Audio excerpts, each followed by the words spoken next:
വാഴും എൻ്റെ യേശുനാഥൻ, എന്നുമെന്നും അവൻ എന്നെ വഴി നടത്തും. എൻ്റെ കൂടെ വാഴും എൻ്റെ യേശുനാഥൻ, എന്നുമെന്നും അവൻ എന്നെ വഴി നടത്തും. ലോകത്തേക്കാൾ വലിയവൻ എൻ്റെ കൂടെ, അതിനാൽ ഞാൻ ലോകത്തെ മറികടക്കും. ലോകത്തേക്കാൾ വലിയവൻ എൻ്റെ കൂടെ, അതിനാൽ ഞാൻ ലോകത്തെ മറികടക്കും. എൻ്റെ കൂടെ വാഴും എൻ്റെ യേശുനാഥൻ, എന്നുമെന്നും അവൻ എന്നെ വഴി നടത്തും.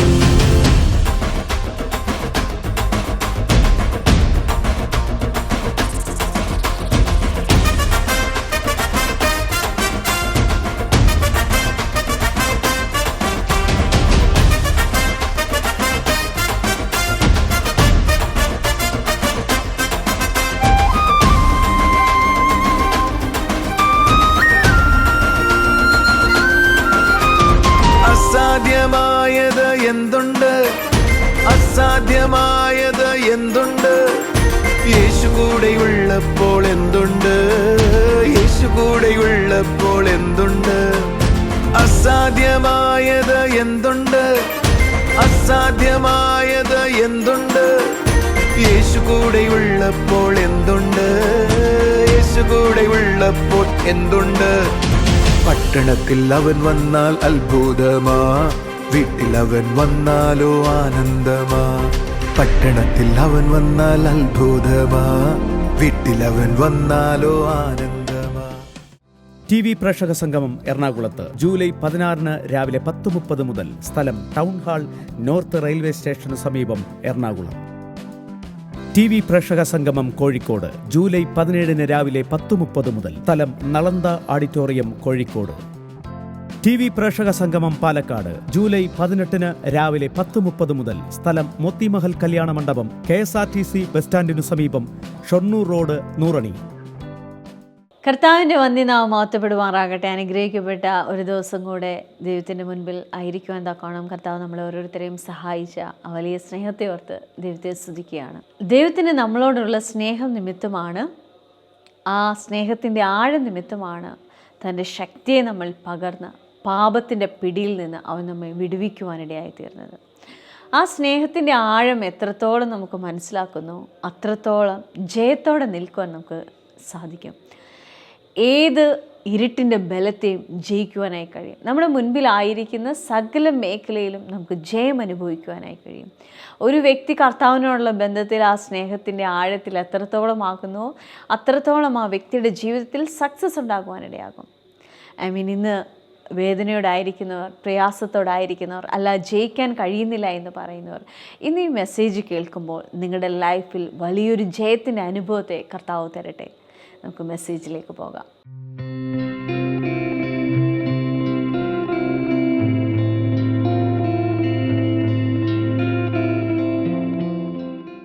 നമുക്ക് ഇന്നത്തെ ചിന്തയ്ക്കായിട്ട് എഫെസ്യ ലേഖനങ്ങളിലേക്ക് തിരിയാം.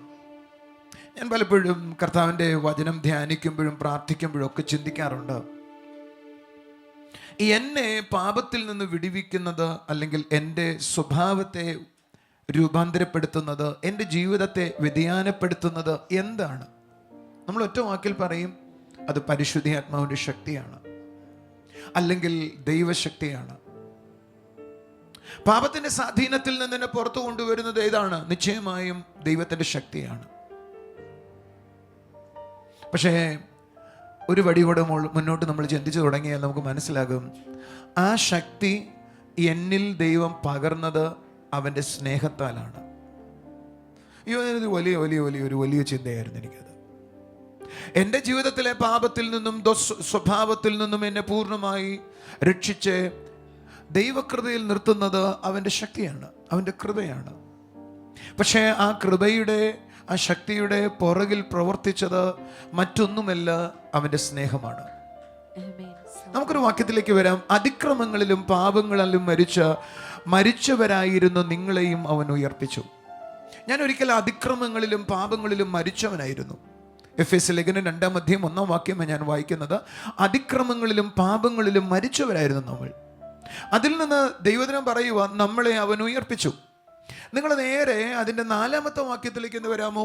കരുണാസമ്പന്നനായ ദൈവമോ നമ്മെ സ്നേഹിച്ച മഹാസ്നേഹ നിമിത്തം, കരുണാസമ്പന്നനായ ദൈവമോ നമ്മെ സ്നേഹിച്ച മഹാസ്നേഹ നിമിത്തം, അടുത്ത വാചകം, അതിക്രമങ്ങളാൽ മരിച്ചവരായി നമ്മെ ക്രിസ്തുവിനോട് കൂടെ ജീവിപ്പിക്കുകയും. അപ്പോൾ അതിക്രമങ്ങളിൽ നിന്ന് നമ്മളെ ജീവിപ്പിച്ചതിൻ്റെ ഏറ്റവും ആദ്യത്തെ ചലനം അല്ലെങ്കിൽ അതിക്രമങ്ങളിൽ നിന്ന് എന്നെ വിടുവിച്ചത് നിശ്ചയമായും മറ്റൊന്നുമല്ല, ദൈവത്തിൻ്റെ ശക്തിയാണ്, അവൻ്റെ കൃപയാണ് എങ്കിൽ ആ കൃപ എൻ്റെ മേൽ പകരപ്പെടേണ്ടതിന്, ആ ശക്തി എൻ്റെ മേൽ പകരപ്പെടേണ്ടതിന് വേദപുസ്തകം പറയുന്നത് എന്നെ സ്നേഹിച്ച ഒരു മഹാസ്നേഹമാണ് അതിൻ്റെ കാരണമായിരിക്കുന്നത്. ഞാനിങ്ങനെ ഒന്ന് ചിന്തിക്കുമായിരുന്നു, എന്നെ സ്നേഹിച്ച മഹാസ്നേഹമാണ് എന്നെ പാപത്തിൻ്റെ ബലമുള്ള ശക്തിയിൽ നിന്ന് കുറച്ചും കൂടെ നന്നായി പറഞ്ഞ ഇരുട്ടിൻ്റെ സ്വാധീനത്തിൽ നിന്ന് എന്നെ പുറത്തു വരെ കൊണ്ടുവരുവാൻ തക്കവണ്ണമുള്ള ബലത്തെ പകരുന്ന ദൈവശക്തി എന്നിലേക്ക് റിലീസ് ചെയ്യുവാൻ, കൊണ്ടുവരുവാൻ കാരണമായത്. ഞാൻ പാപത്തിന്റെ അടിമത്തിൽ കിടക്കുമ്പോൾ ദൈവം തൻ്റെ ശക്തിയെ പകർന്ന് എന്നെ അതിൽ നിന്ന് പുറത്തു കൊണ്ടുവന്നു. പക്ഷേ ആ ശക്തിയെ പകർന്ന് പുറത്തു കൊണ്ടുവരുമ്പോൾ ദൈവത്തിന് പറയാനുണ്ട്, ഞാൻ നിന്നോട് കാണിച്ച മഹാസ്നേഹമാണ് അതിൻ്റെ അടിസ്ഥാനം. ഞാൻ പലപ്പോഴും ചിന്തിക്കാറുണ്ട്, എഫേസ്യർ 2 എഴുതി തുടങ്ങിയ പൗലോസ് 3-ാം അധ്യായത്തിലേക്ക് വന്നപ്പോൾ നമുക്ക് ആ വാചകം ഒന്ന് വായിക്കാം. എഫേസ്യ ലേഖനം അതിൻ്റെ 3-ാം അധ്യായം. ഞാൻ ആ വാചകം ഒന്ന് വായിക്കട്ടെ. ക്രിസ്തു വിശ്വാസത്താൽ നിങ്ങളുടെ ഹൃദയങ്ങളിൽ വസിക്കേണ്ടതിന് വരം നൽകണമെന്നും, അടുത്ത വാചകം നിങ്ങൾ വായിക്കാവോ? നിങ്ങൾ സ്നേഹത്തിൽ വേരൂന്നി അടിസ്ഥാനപ്പെട്ടവരായി, അടുത്ത വാചകം, അടിസ്ഥാനപ്പെട്ടവരായി വീതിയും നീളവും ഉയരവും ആഴം എന്ത് എന്ന് സകല വിശുദ്ധന്മാരോട് കൂടെ ഗ്രഹിക്കാനും. പൗലോസ് പറയുക, ആ സ്നേഹത്തിന്റെ ആഴം, നിങ്ങൾ സ്നേഹത്തിൽ വേരൂന്നി അടിസ്ഥാനപ്പെടണം. ദൈവത്തോട് ചോദിക്കുക, എന്നെ രക്ഷിച്ചതിന്റെ പ്രധാന കാരണം എന്തോ, അല്ലെങ്കിൽ എന്നെ രക്ഷിക്കുവാൻ നിനക്കുണ്ടായ താല്പര്യം എന്തോ? അവൻ പറയും മഹാസ്നേഹമാണ്.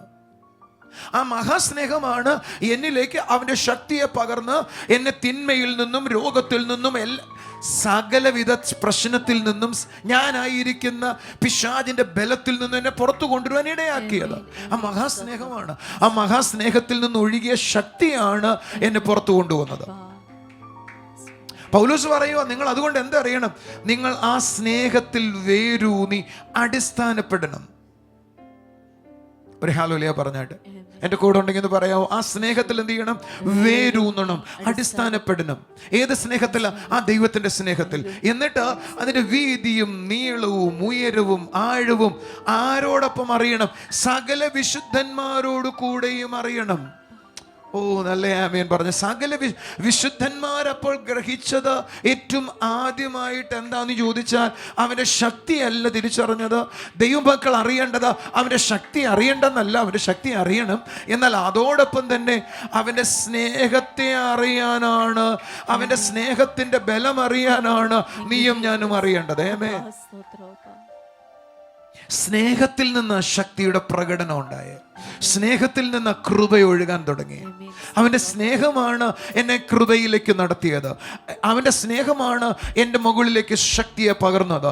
ഞാൻ ആ സ്നേഹത്തിൽ അടിസ്ഥാനപ്പെടാൻ തുടങ്ങിയാൽ എൻ്റെ ജീവിതം മാറുവാനായി തുടങ്ങും. ഞാൻ ആ സ്നേഹത്തിൽ അടിസ്ഥാനപ്പെടാൻ തുടങ്ങണമെന്നാണ് പൗലോസ് പറയുന്നത്. ഒന്ന് കരമുയർത്തി പറഞ്ഞ്, ആ സ്നേഹത്തിൽ അടിസ്ഥാനപ്പെടണം. അതിന്റെ ആഴം അറിയണം. ഒന്ന് പറഞ്ഞ്, അതിന്റെ ആഴം അറിയണം. എല്ലാവരും പറ, അതിന്റെ ആഴം അറിയണം, അതിന്റെ ഉയരം അറിയണം, അതിന്റെ വീതിയും നീളം അറിയണം. എന്ന് പറഞ്ഞാൽ അതിന്റെ വലിപ്പം അറിയണം. ഒറ്റ ഭാഷയിൽ പറഞ്ഞാൽ അതിന്റെ വലിപ്പം അറിയണം.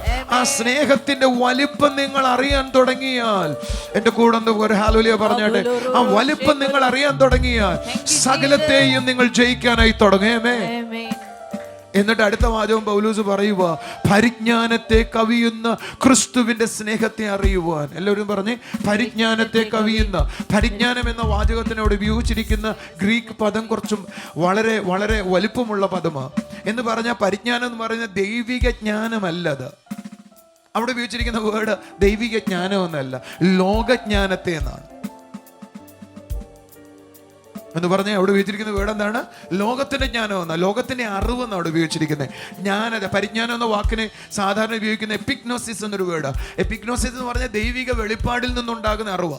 എന്നാൽ ഇവിടെ ഉപയോഗിച്ചിരിക്കുന്നത് ലൗകിക, ലോകത്തിൽ നിന്ന് ലഭിക്കുന്ന പരിജ്ഞാനം, അറിവ്. അതിനെ കവിയുന്ന ക്രിസ്തുവിന്റെ സ്നേഹത്തെ അറിയാൻ. അയ്യോ, ഞാൻ പലപ്പോഴും ചിന്തിച്ചിട്ടുണ്ടോ, വാട്ട് ഈസ് ദാറ്റ്? അതെന്താണ്? സോളി ലോകം പറഞ്ഞു ക്യാൻസർ ആണ്, ക്യാൻസർ ആയതുകൊണ്ട് നിങ്ങളുടെ ജീവിതം ഇത്ര ദിവസം കൂടെ ഉള്ളൂ, അതിനപ്പുറത്ത് നിങ്ങൾക്കൊന്നുമില്ല, ചികിത്സിക്കാൻ കഴിയത്തില്ല, അവസാനിച്ചു, നിങ്ങളുടെ ദിവസങ്ങൾ എണ്ണപ്പെട്ടതാണ്. ലോകത്തിന്റെ അറിവ് അതാണ് പറയുന്നത്. പക്ഷേ നമുക്ക് ആ ലോകത്തിന്റെ അറിവിനെ കവിയുന്ന, എല്ലാവരും പറയാം പരിജ്ഞാനത്തെ കവിയുന്ന, ലോകം പറഞ്ഞു അവസാനിച്ചു, ജസ്റ്റിനെ ഇനി ഒന്നുമില്ല, മുന്നോട്ട് പോകാനൊന്നുമില്ല, കുറച്ച് ദിവസം കൂടെ കഴിയുമ്പോൾ നിങ്ങൾക്ക് കാണാൻ കഴിയുന്ന ആളുകളൊക്കെ കണ്ടു, കഴിക്കാൻ പറ്റും നല്ല ഭക്ഷണം കഴിച്ചോ, നിങ്ങളുടെ ജീവിതം അവസാനിക്കുകയാണെന്ന് നിങ്ങളെ നോക്കിയിട്ട് ലോകം പറയുമ്പോൾ, ലോകത്തിന്റെ പരിജ്ഞാനം നിന്നോട് പറയുമോ ഇതാണ് നിങ്ങളുടെ ഡേറ്റ് എന്ന് പറയുമ്പോൾ, വേദപുസ്തകം പറയും പരിജ്ഞാനത്തെ കവിയുന്ന ദൈവത്തിന്റെ സ്നേഹം അറിയാൻ, ക്രിസ്തുവിന്റെ സ്നേഹം എന്ന് പറഞ്ഞാൽ ലോകം പറഞ്ഞ ഡേറ്റിനെ മറികടക്കുന്ന ക്രിസ്തുവിന്റെ സ്നേഹത്തെ അറിയുവാൻ. ലോകം പറഞ്ഞു അവസാനിച്ചു എന്ന് പറയുന്നിടത്തേക്ക് ദൈവത്തിന്റെ സ്നേഹം ചലിക്കാൻ തുടങ്ങിയാൽ അവസാനിച്ചു എന്ന് പറയുന്ന സ്ഥലത്ത് നിന്ന് നീ ആരംഭിക്കാൻ തുടങ്ങും. സ്നേഹം പറഞ്ഞു, മനസ്സിലായോ? ഞാൻ പറഞ്ഞു പിടികിട്ടിയോ? ലോകം പറയുക നിന്റെ ജീവിതം അവസാനിച്ചു എന്ന്, ഇതോട് തീർന്നു, ജപ്തിയാണ്, ഇതാണ് അവസാനം, ഇതിനപ്പുറത്തേക്കൊരു ദിവസം നിനക്ക് മുന്നോട്ട് പോകാനില്ല എന്ന് ലോകം നിന്നോട് വിശേഷിച്ച് പറയുമ്പോൾ, നിന്നോട് സംസാരിക്കുമ്പോൾ ദൈവം പറയുക അതിനെ കവിയുന്ന, അതിനെ മറികടക്കുന്ന, അതിനപ്പുറത്തേക്ക് കൊണ്ടുപോകുന്ന, അതിനപ്പുറത്തേക്ക് നിന്നെ എത്തിക്കുന്ന ഒരു ദൈവത്തിന്റെ സ്നേഹമുണ്ട്. ആ സ്നേഹത്തെ നീ അറിഞ്ഞാൽ, ഒരു നല്ല ഹല്ലേലൂയ പറഞ്ഞ്, ഇത് വലിയ കാര്യമാണ് സഹോദരങ്ങൾ. എന്ന് പറഞ്ഞാൽ നമ്മൾ ഇന്ന് സ്റ്റക്കായിരിക്കുന്നത് 3 പ്രധാന കാര്യങ്ങളിൽ നിന്നാണ്. എങ്ങനെ ഞാൻ ഈ പാപത്തു നിന്ന് പുറത്തു വരും, എങ്ങനെ ഞാൻ ഈ പ്രശ്നത്തിൽ നിന്ന് പുറത്തു വരും, എങ്ങനെ ഞാൻ ഈ രോഗത്തു നിന്ന് പുറത്തു വരും, എങ്ങനെ ഞാൻ ഈ കടത്തിൽ നിന്ന് പുറത്തു വരും. ഞാൻ പറയും കർത്താവേ നിന്റെ ബലമുള്ള കരം. എന്നാൽ പൗലോസ് പറയുക ഈ ലോകത്ത് അല്ലെങ്കിൽ നിന്റെ മുമ്പിൽ നിന്റെ ജീവിതത്തെ സ്റ്റക്കാക്കി വെച്ചിരിക്കുന്ന, നിന്റെ ജീവിതത്തെ അടച്ചു വെച്ചിരിക്കുന്ന, നിന്റെ ജീവിതത്തെ ഇല്ലാതാക്കി വെച്ചിരിക്കുന്ന, അതിൽ നിന്ന് നിന്നെ പുറത്തു കൊണ്ടുവരാൻ കഴിയുന്ന ഒരു ക്രിസ്തുവിന്റെ സ്നേഹമുണ്ട്. ആ സ്നേഹം നീ അറിയാൻ തുടങ്ങിയാൽ നിന്റെ സ്ഥിതി എത്ര വേഴ്സ്റ്റ് ആയിരുന്നാലും you will come out of it. Amen. എഴുന്നേറ്റ് നിന്നൊരു നല്ല കൈയടി കൊടുത്ത കർത്താവിനെ സ്തുതിക്കാൻ. നമ്മൾ ആ വാചകം ഒന്നും കൂടെ വായിക്കാം. പരിജ്ഞാനത്തെ കവിയുന്ന ക്രിസ്തുവിന്റെ സ്നേഹത്തെ അറിയുവാൻ. ആ വാചകത്തിനകത്ത് നിറഞ്ഞു നിൽക്കുന്ന വലിപ്പം എത്ര എന്ന് പറഞ്ഞാൽ പറ്റത്തില്ല. എന്ന് പറഞ്ഞാൽ എൻ്റെ പാപത്തിൽ നിന്ന് എങ്ങനെയാ ഞാൻ പുറത്തു വരുന്നത്? ബുദ്ധി കൊണ്ട് ചിന്തിച്ചാൽ പറ്റത്തില്ല. എങ്ങനെയാ എൻ്റെ രോഗത്തിൽ, പാണ്ടിൽ നിന്ന് എങ്ങനെയാ പുറത്തു വരുന്നത്? എങ്ങനെയാ ക്യാൻസർ എന്ന് പുറത്തു വരുന്നത്? ബുദ്ധി കൊണ്ട് ചിന്തിച്ചാൽ അതൊരിക്കലും കഴിയത്തില്ലെന്ന് പറയുമ്പോൾ പരിജ്ഞാനത്തെ ബുദ്ധിക്ക് അപ്പുറമായി ചലിക്കുന്ന ഒരു ക്രിസ്തുവിന്റെ സ്നേഹമുണ്ട്. ഒരു നല്ല ഹല്ലേലൂയ പറഞ്ഞാട്ടെ. അതുകൊണ്ടാണ് പൗലോസ് പറഞ്ഞ ഒന്നിനെ കുറിച്ച് നീ വിചാരപ്പെടരുത്. അടുത്തിരിക്കുന്നവരോട് പറ, ഒന്നിനെ കുറിച്ച് നീ വിചാരപ്പെടരുത്, എല്ലാം സ്തോത്രത്തോടെ എന്ന് പറഞ്ഞ താങ്ക്സ് ഗിവിങ്ങോടെ, നന്ദി പറഞ്ഞുകൊണ്ട് പിതാവിന്റെ കരങ്ങളിൽ ഏൽപ്പിച്ചാൽ സകല ബുദ്ധിയെയും കവിയുന്ന, സകല അറിവിനെയും കഴിയുന്ന, സകല ബുദ്ധിയെയും കവിയുന്ന ദൈവിക സമാധാനം നിന്റെ മനസ്സിനകത്ത് വരും. എന്ന് പറഞ്ഞാൽ എങ്ങനെ നടക്കുമെന്ന് ചോദിക്കുന്ന കാര്യം, എങ്ങനെ സാധിക്കുമെന്ന് ചിന്തിക്കുന്ന കാര്യത്തിന് ഉത്തരം നിന്റെ തല കൊണ്ട് കണ്ടെത്താൻ കഴിയാതിരിക്കുമ്പോ, എങ്ങനെ അത് സാധിക്കുമെന്ന് ചിന്തിക്കാതിരിക്കുമ്പോ, കഴിയാതിരിക്കുമ്പോ പരിശുദ്ധാത്മാവ് പറയുവോ ഇതാ ഒരു സമാധാനം, സകല ബുദ്ധിയും കവിയുന്ന സമാധാനം. എന്ന് പറഞ്ഞാൽ നിനക്ക് ആ ചോദ്യത്തിന് ഉത്തരം അപ്പോഴും കിട്ടിക്കാണത്തില്ല, നിനക്ക് ആ പ്രശ്നത്തിന്റെ ആൻസർ അപ്പോഴും കാണത്തില്ല, ഇപ്പോഴും പ്രശ്നം തീർന്നു കാണത്തില്ല. പക്ഷെ ആകത്തൊരു സമാധാനം വസിക്കുകയാണ്. ആ സമാധാനം പകരുന്ന അനുഭവത്തിന്റെ പേരാണ് പരിജ്ഞാനത്തെ കവിയുന്ന ദൈവസ്നേഹം അറിയുക എന്ന് പറയുന്നത്. ആ സ്നേഹം അറിയാൻ കഴിയുന്ന സ്ഥലം ശരീരമല്ല, എൻ്റെ മനസ്സിനകത്താണ്. സകല ബുദ്ധിയും കവിയുന്ന ആ പരിജ്ഞാനം, സകല ബുദ്ധിയും കഴിയുന്ന സമാധാനം എൻ്റെ അകത്തേക്ക് വരുന്നത്, നമുക്ക് മനസ്സിലാക്കാൻ കഴിയുന്നത് സ്നേഹമായിട്ട്. സമാധാനം ആ സ്നേഹത്തിലാണ് പകരപ്പെടുന്നത്. നമുക്ക് തോന്നും എനിക്കൊരു ദൈവമുണ്ട്, എനിക്കൊരു കർത്താവുണ്ട്, അവൻ എന്നെ ഉപേക്ഷിക്കത്തില്ല, അവൻ എന്നെ കൈകിടത്തില്ല, അവൻ കൈവിടുവാൻ കഴിയുകയില്ല, അവൻ ഉപേക്ഷിക്കുകയോ കൈവിടുകയോ ഇല്ല. മനുഷ്യർ എന്നോട് എന്തു ചെയ്യും എന്ന് സ്വയം തോന്നുന്ന വിധത്തിൽ ഒരു സ്നേഹം വന്നു നിറയും. അതിന്റെ പേരാ പരിജ്ഞാനത്തെ കവിയുന്ന ദൈവസ്നേഹം എന്ന് പറയുന്നത്. ബുദ്ധി കൊണ്ട് ചിന്തിച്ചാൽ ഉത്തരമില്ലാത്ത പല ആളുകൾ എൻ്റെ മുമ്പിൽ നിൽപ്പുണ്ട്. എങ്ങനെ നടക്കും, എങ്ങനെ സാധിക്കുമെന്ന് സ്വയം ചോദിക്കുന്ന ചോദ്യങ്ങളുമായി അനേകർ എൻ്റെ അകത്തുണ്ട്. കർത്താവേ കർത്താവേ എന്നു വിളിച്ചാൽ ഉത്തരം തരുന്നോരേ. കർത്താവേ കർത്താവേ എന്നു വിളിച്ചാൽ ഉത്തരം തരുന്നോരേ. കരം ഉയർത്തി പറഞ്ഞേ, കർത്താവേ കർത്താവേ എന്നു വിളിച്ചാൽ ഉത്തരം തരുന്നോരേ. എൽ ശദ്ദായ് എൽ ശദ്ദായ് സർവശക്തൻ നീയല്ലോ. എൽ ശദ്ദായ് എൽ ശദ്ദായ് സർവശക്തൻ നീയല്ലോ. ദേവാദിദേവനും നീയല്ലോ, ദേവാദിദേവനും. അപ്പൊ പരിജ്ഞാനത്തെ കവിയുന്ന എന്ന് പറഞ്ഞ എൻ്റെ അറിവിനെ കവിയുന്ന, എൻ്റെ ബുദ്ധിയെ കവിയുന്ന, എൻ്റെ ചിന്തയെ കഴിയുന്ന, എങ്ങനെയാ എൻ്റെ വികാരങ്ങൾ, എൻ്റെ ഇമോഷനുകൾ എങ്ങനെയാ ഞാൻ മറികടക്കുന്നത്? ഈ എന്തൊരു ദേഷ്യ സ്വഭാവം എനിക്ക്. ഉത്തരം കർത്താവിന് പറയാനുണ്ട്. ദൈവത്തിൻ്റെ സ്നേഹം, ക്രിസ്തുയേശുവിൻ്റെ സ്നേഹം, ദൈവത്തിൻ്റെ സ്നേഹം പരിശുദ്ധാത്മാവിനാൽ നിങ്ങളുടെ ഉള്ളിലാണ് പകർന്നപ്പെട്ടത്. റോമർക്കെഴുതിയ ലേഖനം 5-5 വാക്യം വായിക്കുക. എൻ്റെ സ്നേഹം നിന്റെ ഉള്ളിൽ പരിശുദ്ധാത്മാവിനാൽ പകരപ്പെട്ടിരിക്കുകയാണ്. ആ സ്നേഹം നിന്റെ അകത്തേക്ക് വന്നാൽ എൻ്റെ കൂടെ ഉണ്ടോ നിങ്ങൾ? നിങ്ങളുടെ സകല ചോദ്യത്തിനും ഉത്തരം കിട്ടുകയാണ്. നിങ്ങൾ റോമർ 5 വാക്യം ഒന്ന് വരാവോ? പ്രത്യാശയ്ക്കോ ഭംഗം വരുന്നില്ല, ദൈവത്തിന്റെ സ്നേഹം നമുക്ക് നൽകപ്പെട്ടിരിക്കുന്ന പരിശുദ്ധാത്മാവിനാൽ നമ്മുടെ ഹൃദയത്തിൽ പകർന്നിരിക്കുന്നുവല്ലോ. ദൈവത്തിന്റെ സ്നേഹം നമുക്ക് നൽകപ്പെട്ടിരിക്കുന്ന പരിശുദ്ധാത്മാവിനാൽ എന്ത് ചെയ്തിരിക്കുക? നിങ്ങൾക്ക് എൻ്റെ കൂടെ വരാൻ പറ്റുന്നുണ്ടല്ലോ? കണക്റ്റഡ് ആണോ നിങ്ങൾ എൻ്റെ കൂടെ? ഒന്നും കൂടെ പറയണോ? ഒരു ഹല്ലേലൂയ പറയാവോ? പരിജ്ഞാനത്തെ കവിയുന്ന ദൈവത്തിന്റെ ക്രിസ്തുവിന്റെ സ്നേഹത്തെ അറിയണം. നമ്മുടെ ചോദ്യങ്ങളുണ്ട്, എങ്ങനെ സാധിക്കും, എങ്ങനെ നടക്കും? അറിവിനെ കവിയുന്നതാ. നിങ്ങളുടെ അറിവിനെ കവിയുന്ന എന്തോ ഉണ്ട്. നിങ്ങളുടെ ബുദ്ധിക്ക് ഉത്തരം കിട്ടാതിരിക്കുന്ന സമയത്ത് ആ ബുദ്ധിക്ക് അപ്പുറമായി പ്രവർത്തിക്കാൻ കഴിയുന്ന ഒരു സ്നേഹമാണ് ക്രിസ്തുവിന്റെ സ്നേഹം. ആ സ്നേഹം നമ്മുടെ അകത്ത് പകരപ്പെട്ടിരിക്കുക. സോളി സമാധാനമായി ആ സ്നേഹം നമ്മുടെ ഉള്ളിൽ പകരപ്പെട്ടിരിക്കുക പരിശുദ്ധാത്മാവിലൂടെ. ആ പരിശുദ്ധാത്മാവിലൂടെ പകരപ്പെട്ടിരിക്കുന്ന എന്തിനാ? പൗലോസ് ഈ വാചകം എഴുതുന്നേക്കാൾ മുമ്പ് 5:3 മുതൽ അതുതന്നെയല്ല കഷ്ടത സഹിഷ്ണുതയെയും, സഹിഷ്ണുത സിദ്ധതയെയും, സിദ്ധത പ്രത്യാശയെയും ഉളവാക്കുന്നു എന്നറിഞ്ഞ് നാം കഷ്ടങ്ങളിലും പ്രശംസിക്കുന്നു. പ്രത്യാശയ്ക്കോ ഭംഗം വരുന്നില്ല. പൗലോസ് പറയാം, എൻ്റെ മുമ്പിൽ കഷ്ടങ്ങളും പ്രശ്നങ്ങളും പ്രയാസങ്ങളും ഒക്കെ ഉണ്ട്, പക്ഷെ എൻ്റെ പ്രത്യാശയ്ക്ക് ഒരു വ്യത്യാസവും വരുന്നില്ല. എൻ്റെ ഹോപ്പ് ഒരിക്കലും നഷ്ടപ്പെട്ടു പോകുന്നില്ല എന്ന് പറഞ്ഞ് എൻ്റെ പ്രത്യാശ ഒരിക്കലും നഷ്ടപ്പെടുന്നില്ല. അതിന്റെ കാരണം എന്താ പൗലോസേ? കർത്താവിന്റെ സ്നേഹം എൻ്റെ അകത്ത് പകർന്നിരിക്കുകയാ പരിശുദ്ധാത്മാവിലൂടെ. ആ സ്നേഹം കൊണ്ട് എനിക്ക് സകലതും അറിയാം. ഇപ്പോൾ കാണുന്നത് ഞൊടി നേരത്തേക്കേ ഉള്ളൂ, ഇപ്പോൾ കാണുന്നത് അല്പനേരത്തേക്കേ ഉള്ളൂ, അത് മാറിപ്പോകുമെന്ന് എൻ്റെ അകത്ത് പകർന്നിരിക്കുന്ന സ്നേഹത്തിൽ അറിയാം. അതിൻ്റെ ആഴവും നീളവും ഉയരവും വീതിയും അറിയുന്ന അനുസരിച്ച്, വിശുദ്ധന്മാരോടൊപ്പം അറിയുന്ന അനുസരിച്ച് നിനക്ക് ഒന്നിനെയും പേടിക്കാതെ, നീ ഒന്നിനെയും ഭയപ്പെടാതെ മുന്നേറുവാനായി തുടങ്ങും. ആ സ്നേഹത്തിൻ്റെ ആഴം അറിയുന്ന അനുസരിച്ച് ഒന്നിനെയും ഭയപ്പെടാതെ മുന്നേറുവാനായി കഴിയും. കർത്താവിൻ്റെ കൃപ നിങ്ങളെ കൊണ്ടുപോകുന്നത് നിങ്ങൾക്ക് ഓരോ ദിവസം മനസ്സിലാകുവാനായി തുടങ്ങും. ദൈവത്തോടുള്ള ബന്ധത്തിൽ, ക്രിസ്തുവിനോടുള്ള ബന്ധത്തിൽ, ആ സ്നേഹത്തിൻ്റെ ബന്ധത്തിൽ നമുക്കായിരിക്കാം. നിങ്ങളുടെ ലൈഫ് മുഴുവൻ മാറുവാനിടയാകും. കർത്താവ് നിങ്ങളെ സഹായിക്കട്ടെ. നമുക്കിനി ചില സാക്ഷ്യങ്ങളിലേക്ക് പോകാം.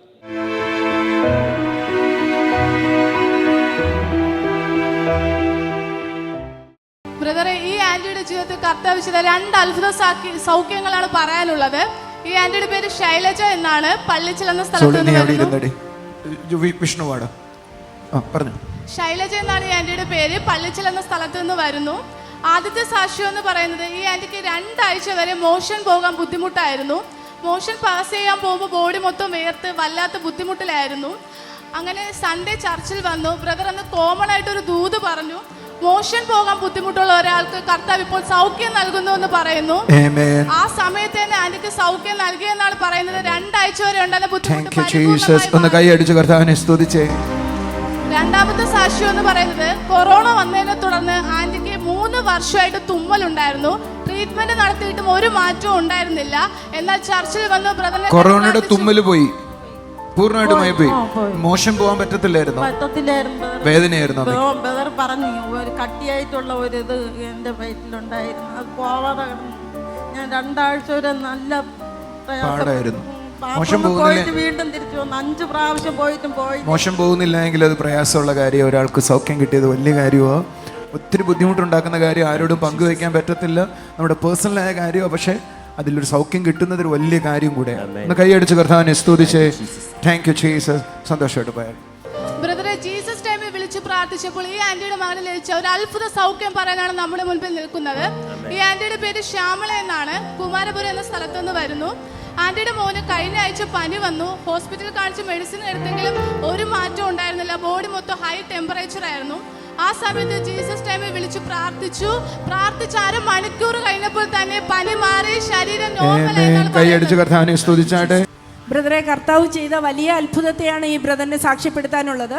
ഈ ബ്രദറിൻ്റെ പേര് പ്രവേശ് എന്നാണ്. പ്രാവച്ചമ്പലം എന്ന സ്ഥലത്ത് നിന്നാണ് വരുന്നത്.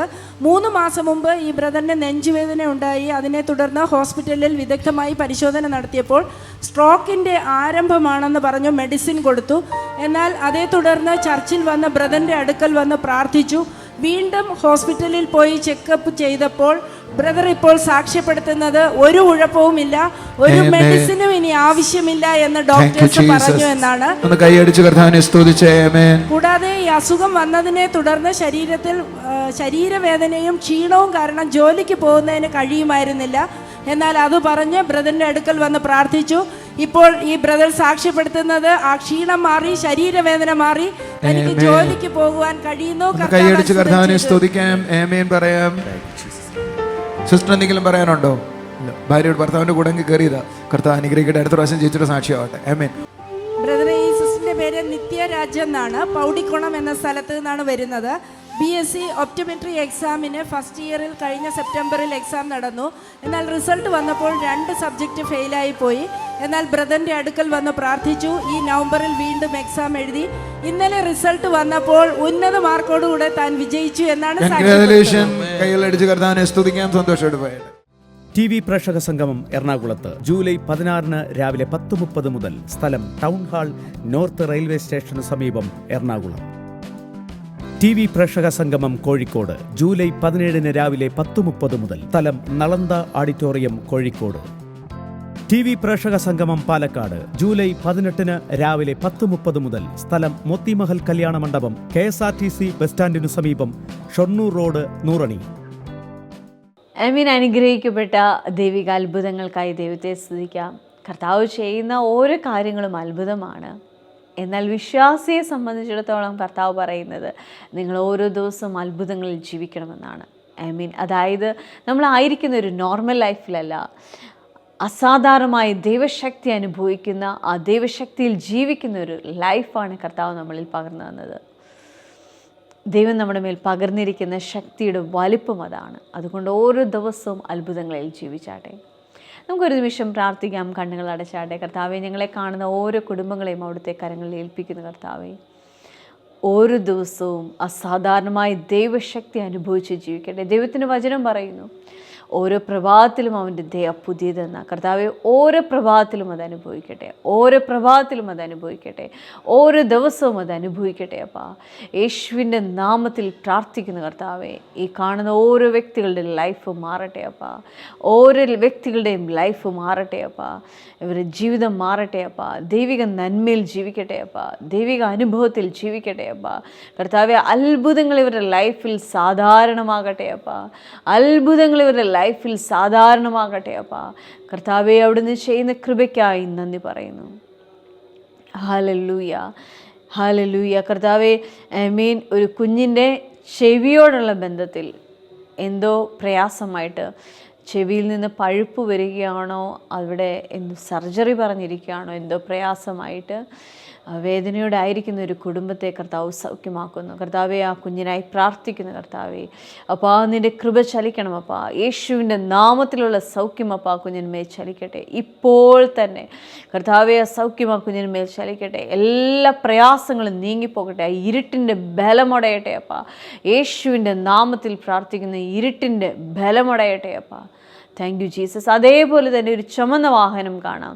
ആ വാഹനത്തോടുള്ള ബന്ധത്തിൽ ചില പ്രയാസത്തിലായിരിക്കുന്ന ആ കുടുംബത്തെ കർത്താവ് തൊടുകയാണ്. അവരായിരിക്കുന്ന കെണിയിൽ നിന്നും കുടുക്കിൽ നിന്നും കർത്താവ് അവരെ വിടുവിക്കുകയാണ്. യേശുവിൻ്റെ നാമത്തിൽ പ്രാർത്ഥിക്കുന്നു കർത്താവേ. കർത്താവിൻ്റെ കൃപ ചലിക്കട്ടെ അപ്പാ. യേശുവിൻ്റെ നാമത്തിൽ പ്രാർത്ഥിക്കുന്നു കർത്താവേ. അവിടുത്തെ കൃപ ചലിക്കട്ടെ അപ്പാ. Thank you Jesus. Thank you Jesus.